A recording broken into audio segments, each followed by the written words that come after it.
शिक्षकों की जो नियुक्तियां हैं वो राजनीतिक नियुक्तियां हो रही है, ऐसा क्यों? क्या आपको भी ऐसा लगता है?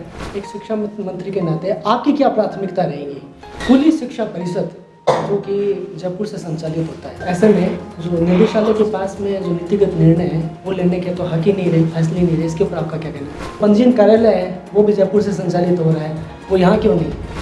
सरकार ने ट्रांसफ़र पॉलिसी बना दी, उसके ऊपर काम भी चल रहा है और अब उसके ऊपर फैसला कब तक आएगा? क्योंकि बहुत से ये जो सवाल है बारंबार शिक्षकों के द्वारा पूछा जाता है। पूरे सूबे के अंदर तकरीबन 165 के आसपास स्कूल हैं जिसके अंदर पदों का जो आवंटन है वो नहीं हुआ है। उनके ऊपर आपका क्या कहना है? एक और आरोप आपके ऊपर लगता रहता है, सरकार के ऊपर लगता रहता है कि महात्मा गांधी जो स्कूल्स हैं वो धरातल पर ज़मीनी तौर पर काम नहीं कर पा रही है।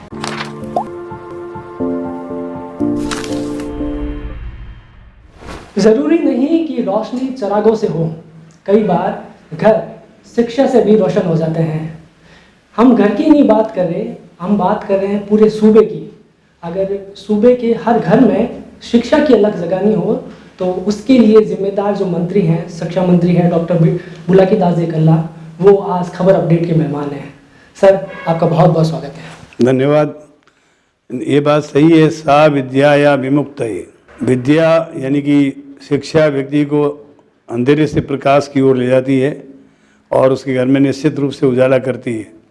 मैं एक आपको बहुत साधारण उदाहरण देना चाहता हूँ कि एक व्यक्ति जो अनपढ़ है और उसके लड़के ने मुंबई से या कोलकाता से 10,000 रुपये भेजे हैं मनी ऑर्डर से, और उसको मनी ऑर्डर देने वाला यदि 100 रुपये देकर और अंगूठा टिकवा लेता है तो उसको पता ही नहीं है कि उसके बेटे ने कितने पैसे भेजे।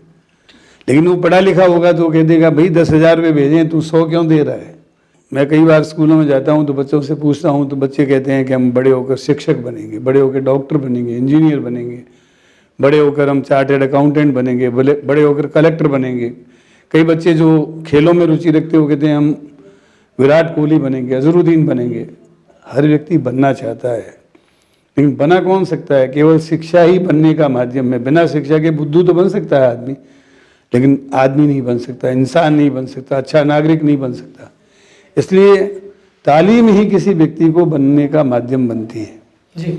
इसलिए अच्छी तालीम लेना, अच्छी तालीम देना, ये अपने आप में परंपरा से चला आ रहा है। पहले गुरुकुल परंपरा से लोग पढ़ते थे, फिर धीरे धीरे पोस्टवाड़ाएँ बनी, फिर स्कूल बने, और आज आप देखते हैं कि गांव गांव में जहाँ 250 की आबादी है वहाँ पे एक स्कूल खुल गया है।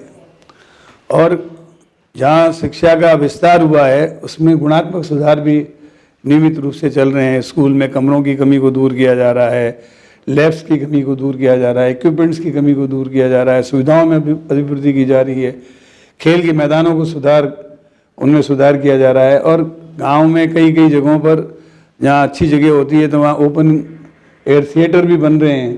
कुल मिलाकर काफ़ी सुधार हुआ है और अब धीरे धीरे उसमें और अच्छे सुधार की आवश्यकता है। इसके लिए हम लोग हमारी जो school development and management committee, जिसको SDMC के नाम से जानते हैं, उनको इफेक्टिव बना रहे हैं। उनको इस तरीके से हमारे निर्देश हैं कि वे उस स्कूल का 25 साल का मास्टर प्लान बनाएं। 25 साल में स्कूल का स्वरूप क्या होगा?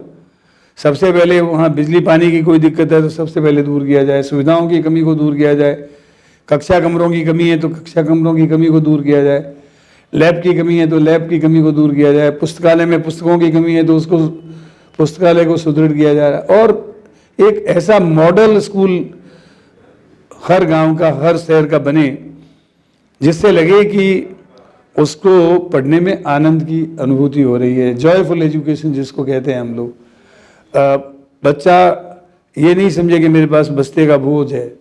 शनिवार के दिन हमने बस्ते को फ्री कर रखा है, उस दिन कोई बस्ता नहीं लेके जाएगा। बच्चे वहाँ पर वाद प्रतियोगिता, कोई संगीत प्रतियोगिता अथवा क्विज कंपटीशन, अंतर्राष्ट्रीय प्रतियोगिता, किसी न किसी स्पोर्ट्स के बारे में मतलब उस दिन स्पोर्ट्स डे के रूप में शनिवार का दिन इस तरीके से मनाया जाएगा तो उसको लगेगा बच्चा कि आज हमको खेलना है, कूदना है और एक्स्ट्रा करिकुलर को करिकुलर एक्टिविटीज़ में आगे बढ़ना है। तो इस तरह से कई अभिनव प्रयोग किए जा रहे हैं शिक्षा के क्षेत्र में, और राजस्थान जो है शिक्षा के क्षेत्र में काफ़ी आगे गुणात्मक सुधार कर रहा है। सर, आपने बहुत अच्छी बात कही कि अच्छी तालीम ज़रूरी है, और अच्छी तालीम की तरफ ही अग्रसर होते हुए केंद्र सरकार ने शिक्षा की जो पॉलिसी है, शिक्षा की एक नई नीति है, वो लेकर आई है। चूँकि शिक्षा जो विषय है वो एक समवर्ती सूची का विषय है, और इस पर मैं आपका भी कमेंट जानना चाहूँगा कि जो शिक्षा की जो नई नीति है, इस पर आपका क्या कहना है? देखिए, शिक्षा नीति वक्तन वक्तन बनती रही है, अभी भी बनी है, लेकिन सवाल इस बात का है कि केंद्र सरकार को चाहिए कि वो शिक्षा को राज्यों के भरोसे नहीं छोड़े।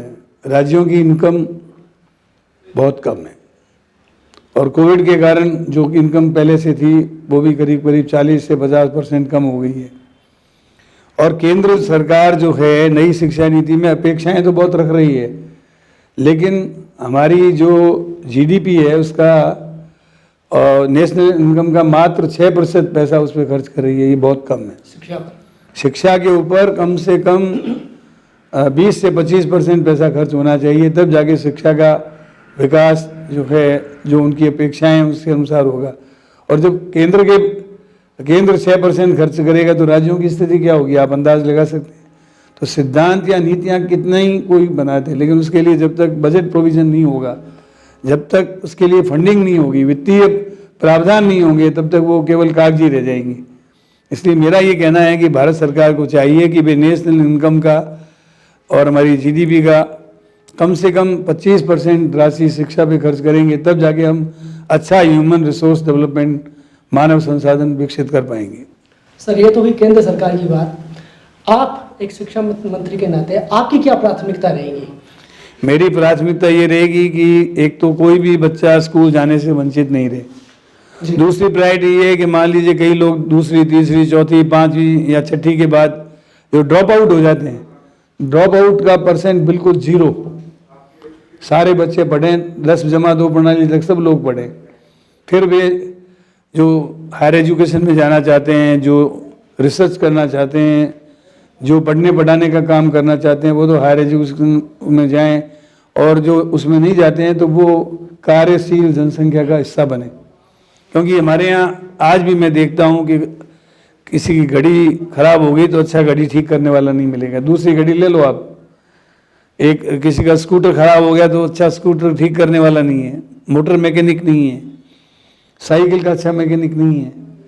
तो कहने का तात्पर्य मेरा ये है कि हमको अच्छे टर्नर, अच्छे फिटर, अच्छे मैकेनिक, और एयर कंडीशन खराब हो गया तो एयर कंडीशन ठीक करने वाला नहीं, पार्ट बदल देंगे पूरे, लेकिन वो पार्ट ठीक कैसे हो, उसको ठीक करने वाले नहीं है। तो इन चीज़ों पर हमको ध्यान केंद्रित करने की आवश्यकता है, ताकि हम देश में कार्यशील जनसंख्या को अधिक से अधिक जोड़ें, हर हाथ को काम मिले, और वे हमारे देश के जीडीपी का पार्ट बने।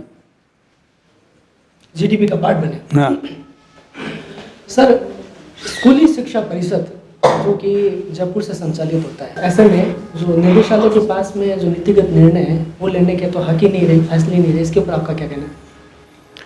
देखिए, माध्यमिक शिक्षा बोर्ड से संबंधित काम, जिसको हम समसा के नाम से जानते हैं, उसके परियोजना निदेशक जयपुर में बैठते हैं, लेकिन चूंकि मैं शिक्षा मंत्री हूँ, हमारे से कोई चीज़ इतर हो नहीं सकती, इसलिए पूरे राजस्थान के समुचित विकास के लिए हम पूरा ध्यान रखेंगे और कोशिश ये करेंगे कि माध्यमिक शिक्षा निदेशालय और समसा के माध्यम से हम पूरे राजस्थान का एक चहुमुखी विकास, समग्र विकास करें, और जिन जिन स्कूलों में जो जो आवश्यकताएं हैं उन आवश्यकताओं की पूर्ति करें। उसी तरह से जो पंजीयन कार्यालय है वो भी जयपुर से संचालित हो रहा है, वो यहाँ क्यों नहीं? पंजीयन कार्यालय हमारा जो है वो जयपुर से संचालित नहीं हो रहा था, बीकानेर से ही हो रहा था, लेकिन बीच में जयपुर के ऑफिस को थोड़ा मजबूत किया गया था। हमने निर्देश दे दिए कि पंजीयन ऑफिस बीकानेर में था, बीकानेर में रहेगा और बीकानेर से चलेगा। इसके लिए उसको सुव्यवस्थित तौर पर किया जा रहा है। आने वाले समय में हम पंजीयन ऑफिस वगैरह जो हैं इसका परमानेंट स्ट्रक्चर खड़ा करके यहाँ बना देंगे। समग्र शिक्षा अभियान के बारे में, इसके बारे में क्या कहना है? वो भी तो जयपुर से ही हो रहा है सर, सब यहाँ। नहीं, समग्र शिक्षा अभियान कोई अभी से नहीं, मेरे से पहले से ही समग्र शिक्षा अभियान का कार्यालय शिक्षा संकुल में रखा हुआ है। तो आप ये समझिए बीकानेर के साथ हम कोई सौतेला व्यवहार नहीं होने देंगे। हम आने वाले समय में ये देखेंगे कि पूरे राजस्थान में समग्र शिक्षा के माध्यम से हर जिले का, हर ब्लॉक का ध्यान रखा जाए और उस सभी का एक समन्वित सुव्यवस्थित नियोजित विकास हो सके। सर मेरा अगला सवाल जो है वो ट्रांसफ़र पॉलिसी से है। सरकार ने ट्रांसफ़र पॉलिसी बना दी, उसके ऊपर काम भी चल रहा है और अब उसके ऊपर फैसला कब तक आएगा? क्योंकि बहुत से ये जो सवाल है बारंबार शिक्षकों के द्वारा पूछा जाता है, इसके ऊपर फैसला कब तक आएगा, कब तक उसकी घोषणा कर दी जाएगी? देखिए, स्थानांतरण नीति का प्रारूप तैयार करके हमने आगे भिजवा दिया है। माननीय हमारे जो मुख्य सचिव महोदय हैं उनके पास वो गया हुआ है और उसके बाद में जैसे जैसे प्रोसेस में आएगा तो मैं समझता हूँ कि बहुत शीघ्र ही हो सकता है, महीने 20 दिन में स्थानांतरण नीति लोगों के सामने आ जाए। और महीने से 20 दिन में अंदाज है, अंदाज जी। और निश्चित रूप से वो ऐसी पॉलिसी होगी जिससे शिक्षकों को न्याय मिलेगा। पूरे सूबे के अंदर तकरीबन 165 के आसपास स्कूल हैं जिसके अंदर पदों का जो आवंटन है वो नहीं हुआ है, उनके ऊपर आपका क्या कहना है? देखिए, अभी रीट की परीक्षा में लगभग 31,000 से अधिक लोगों को अध्यापक की नियुक्ति दी जाएगी और ये काम फरवरी के एंड से पहले पहले हो जाएगा। तो इसमें जहाँ जहाँ रिक्त पद हैं, जहाँ स्टाफिंग पैटर्न के आधार पर जो पद स्वीकृत हैं, उन पदों की रिक्तियों को पूरा करने का हमारा पूरा प्रयास। एक सब थोड़ा सा कटु सवाल हो सकता है, थोड़ा हो सकता है कि वो कड़वा लगे। शिक्षकों की जो नियुक्तियाँ हैं वो राजनीतिक नियुक्तियाँ हो रही है, ऐसा क्यों? क्या आपको भी ऐसा लगता है? नहीं, कोई राजनीतिक नियुक्तियाँ नहीं हुई है। शिक्षकों की भर्ती के लिए रीट का इम्तहान माध्यमिक शिक्षा बोर्ड ने लिया और उस इम्तहान को कराने के लिए एक जैसे स्वतंत्र ऑर्गेनाइजेशन है उसने रीट का एग्जामिनेशन लिया है और लेने के बाद में जो रिजल्ट शीट्स आई है उसके आधार पर काउंसलिंग होगी और काउंसलिंग बिल्कुल एक तरीके से निर्लिप्तता से और बहुत ट्रांसपेरेंट वे में की जाएगी और उसी के अनुसार उनको नियुक्ति दी जाएगी। एक और आरोप आपके ऊपर लगता रहता है, सरकार के ऊपर लगता रहता है कि महात्मा गांधी जो स्कूल्स हैं वो धरातल पर ज़मीनी तौर पर काम नहीं कर पा रही है। नहीं, ऐसा नहीं है। आप देखिए, बीकानेर में आप देखेंगे महात्मा गांधी सीनियर उच्च माध्यमिक विद्यालय मुरलीधर व्यास नगर में मैं एक बार वहाँ पे गया था, मैंने बच्चों से बातचीत की। बच्चे बहुत ब्रिलियंट हैं, वहाँ पर बहुत अच्छा काम हो रहा है, वहाँ की प्रिंसिपल, वहाँ का स्टाफ अच्छा काम कर रहा है और धीरे धीरे आप देखेंगे कि ये स्कूलें जैसे जैसे खुलेंगी, कोशिश ये कर रहे हैं कि उसमें जो टीचर्स हैं या जो भी अध्यापक अध्यापिकाएं हैं वे इंग्लिश मीडियम में पढ़ी हुई हों, खुद इंग्लिश स्पोकन हो, उन्हीं का सिलेक्शन करने के निर्देश हैं और इसमें किसी भी प्रकार का कोई पक्षपात नहीं किया जा रहा है। काफ़ी अरसे से एक मांग उठती आ रही है कि बीकानेर में स्पोर्ट्स यूनिवर्सिटी और बीएड यूनिवर्सिटी की एक आवश्यकता महसूस होती है, इसके ऊपर आपका क्या कमेंट रहेगा? देखिए, बीएड और एमएड ये काम आजकल हायर एजुकेशन के पास में, तो हायर एजुकेशन का मंत्रालय है वो और माननीय मुख्यमंत्री जी को डिसाइड करना है कि वो कैसे हो, क्या हो। लेकिन कुल मिलाकर के स्पोर्ट्स स्कूल आपने देखा होगा केवल मात्र बीकानेर में हमने खुलवाया हुआ है। जो सादुल पब्लिक स्कूल पुराना था वहाँ पे चल रहा है और आगे भी हमारी कोशिश रहेगी कि बीकानेर में हमारा स्पोर्ट्स स्कूल जो है वो धीरे धीरे डेवलप होकर और एक अच्छा संस्थान बने। स्कूल टीचर्स को लेकर एक डायरी एक टाइम में मेंटेन हुआ करती थी, रजिस्टर मेंटेन हुआ करता था, वो आजकल इन दिनों में नहीं हो रहा, उसके ऊपर आपका क्या कहना है? देखिए, स्कूल की जो डायरी है विद्यार्थी के पास रहती थी। मैं शिक्षक डायरी व्यवस्था की बात कर रहा हूँ, शिक्षक डायरी व्यवस्था होती थी, मैं उसकी बात शिक्षक वो आजकल निष्प्रभावी हो गई है। नहीं, शिक्षकों को भी डायरी रखने के निर्देश हैं और वैसे हर शिक्षक का जब हर बच्चे के पास डायरी है तो उसने क्या काम किया, क्या काम दिया गया, उसका पूरा लेखा जोखा रहता है। और कुल मिलाकर के हमारा जो विद्यालय दर्पण पोर्टल है उसमें मास्टर कब आया, कब गया, 2-3 बार उसमें सारा दर्पण में उसको अपनी एंट्री देनी पड़ती है और बराबर कक्षा रूम में पढ़ाई हो रही है नहीं हो रही है पूरी व्यवस्था है। और धीरे धीरे आप देख रहे हो डिजिटल ज़माना है, हम प्राय हर स्कूलों को डिजिटल माध्यम से जोड़ रहे हैं। तो कोरोना जैसी स्थिति यदि, मैं तो कहता हूँ, कभी नहीं हो तो हम ऑनलाइन और ऑफलाइन दोनों प्रकार की क्लास चलाने में सक्षम होंगे। एक सर स्टाफिंग पैटर्न वो प्राइमरी में तो लागू है, लेकिन सेकेंडरी में इसके लिए कोई काम नहीं हो रहा। देखिए, हमारा स्टाफिंग पैटर्न पूरे सीनियर उच्च माध्यमिक विद्यालयों पर है और उस पर काम हो रहा है।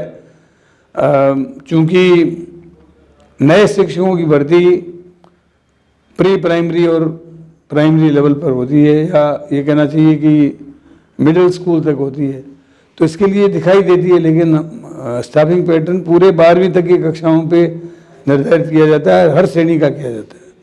तो ये थे हमारे साथ गल्ला जी, जिनका कहना है कि शिक्षा के अंदर आने वाले टाइम में कुछ और नए सोपान हैं वो रचे जाएंगे, क्योंकि इन्होंने स्टार्टिंग में जैसा कहा कि तालीम बड़ी अच्छी होनी चाहिए, तो इस दिशा में इनका कहना है कि हमारी सरकार है वो बढ़ चढ़ कर तैयारी कर रहे हैं। और खबरों से अपडेट रहने के लिए और इसी तरह के कुछ और इंटरव्यूज़ देखने के लिए आप देखते रहिए खबर अपडेट।